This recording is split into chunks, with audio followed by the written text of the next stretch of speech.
Сәлем, айтыскер Сара Тоқтамысова 3-ші сәбиін дүниеге әкелді. Оны бастамас бұрын каналға тіркеліп, лайк бас, комментарий жазуды ұмытпаңыз.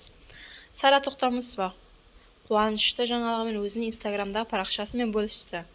Айналама жап-жарық нұр берген, менің бақшама гүл берген Алла ұлық.